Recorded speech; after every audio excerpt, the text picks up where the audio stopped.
الشيطان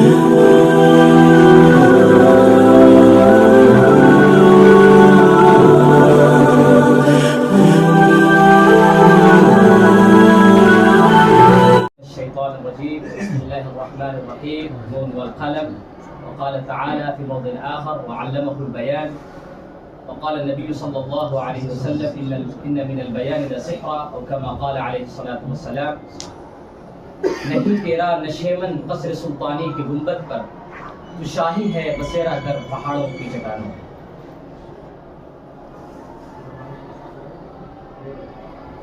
اردو زبان آتی ہے آتے آتے، ایک ہی اس کا مصرے کا ایک حصہ میں پڑھ رہا ہوں، دوسرا نہیں پڑھ رہا. ساری زبان میں دھوم میری زبان کی ہے، اردو زبان آتی ہے آتے آتے. طلبہ عزیز، یہ طلبہ ضلع چمپارن کا مشقیہ پروگرام تھا، اور مشقیہ پروگرام کے ساتھ ساتھ ان کا لسانی، قلمی، ادبی اور صحافتی سفر کا یہ آخری پڑاؤ بھی تھا، جہاں پر طلبہ نے پورے سال کی کاوشوں کا خلاصہ، اس کی ایک جھلک اور اس کا ایک سنہرا اور خوشنما نقشہ پیش کیا، جس میں فکر انگیز تقریریں بھی رہیں. گرچہ میں نے تقریریں یہاں نہیں سنی، لیکن مسابقے کے دوران میں نے ساری تقریریں سنی تھی، اور طلبہ کے پیش کرنے کا انداز و اسلوب، اتقان و ادا کافی حد تک اطمینان بخش رہا. اور سن کر کے اور ان کے پیش کرنے کے انداز کو دیکھ کر کے یقین ہوا کہ انشاءاللہ اس میں سے کچھ ایسے طلبہ ہیں جو آئندہ قوم و مستقبل کی روح اور ان کے ضمیر کو پڑھنے والے بنیں گے، اور ان کی نفسیات کو سمجھ کر اپنی بات پیش کرنے والے، اور ان کی ضروریات اور ان کے تقاضوں کو سمجھ کر اپنے اسلوب و انداز کو نکھاریں گے، سنواریں گے، اور اسی اعتبار سے اپنی بات بھی رکھیں گے. میں نے 2 آیتیں اور ایک حدیث پڑھی ہیں، اور انہی تینوں آیتوں کا خلاصہ یہ انجمن ہے. نون والقلم، خدا تعالیٰ نے قلم کی قسم کھائی، اور قرآن میں جو اقسام القرآن جہاں جہاں پہ خدا تعالیٰ نے قسمیں کھائی ہیں، ان قسموں کا جو بنیادی ہدف اور بنیادی مقصد ہے، ایک تو جس شے کے بارے میں قسم اللہ تعالیٰ کھا رہا ہے اس شے کی اہمیت اور اس کی افادیت، اور انسانوں کے دلوں میں اس کو اتارنا اور انسانوں کے سامنے اس کی افادیتوں اور نافعیت کو بتانا، یہ خدا تعالیٰ کا مقصود ہوا کرتا ہے. تو نون والقلم، قلم کی قسم کھائی ہے، اس کا مطلب یہ ہے کہ قلم یہ ایک جوہر ہے، جس جوہر سے انسان قوموں کے مسائل، مشکلات، حتیٰ کہ قوموں کی تقدیر بدل سکتا ہے. قلم کی ایک ایسی طاقت ہے جہاں پر شمشیر و سنان اپنی توانائی اور اپنا زور بھول جاتے ہیں، وہاں پر قلم اپنی طاقت اور اپنی ہمت اور اپنی افادیت و نافعیت کا جوہر دکھاتا ہے. جہاں بڑی بڑی طاقتیں اپنی ساری توانائی صرف کرنے کے بعد اب وہ یا تو اس کام سے، جس کام کا انہوں نے بیڑا اٹھایا تھا، اس سے پیچھے ہٹنے کے لیے تیار ہو جاتی ہے، تو وہاں قلم کی توانائی جوش مارتی ہے، اور قلم کی توانائی ان کو صحیح راستہ بتاتی ہے، اور پھر ان کو ایک الگ جوش و خروش، ایک الگ بلبلہ اور ایک الگ نشاط اور ایک الگ پھرتی اور ایک الگ طاقت ان کو بہم پہنچاتی ہے. یہ ہے وہ قلم کی طاقت، جس قلم کی طاقت نے ان قوموں کو، جن قوموں کی ماضی میں کوئی حیثیت نہیں تھی، جو قومیں دبی ہوئی تھیں، کچلی ہوئی تھیں، قلم کی طاقت نے ان قوموں کا مقدر چمکایا، اور ان قوموں کو تاریخ کے روشن صفحات میں ان کی ایک تاریخ رقم کی، جن کو دنیا آج پڑھ رہی ہے. یورپین اقوام جنہوں نے جب یہ دیکھا کہ ہتھیاروں سے میرا کام چلنے والا نہیں ہے، جہاں ٹینک کی طاقتیں، جہاں میزائل کی طاقتیں ختم ہو رہی ہیں، وہاں ضرورت اس کی ہے کہ فکر کو قلم کے ذریعے منتقل کیا جائے، اور وہ صفحات لوگوں کے سامنے پیش کیے جائیں، تاکہ ان صفحات میں انسان اور انسانی آبادی یورپ کی طرح سوچے، یورپ کی طرح اپنی فکروں کو بنائے اور فکروں کی تشکیل دے. انہوں نے قلم کے جوہر کو اپنایا، اور ظاہر سی بات ہے کہ مسلمانوں کو یہ چیز، مسلمانوں کو یہ نعمت اور مسلمانوں کو یہ تحفہ مفت میں ملا ہوا ہے.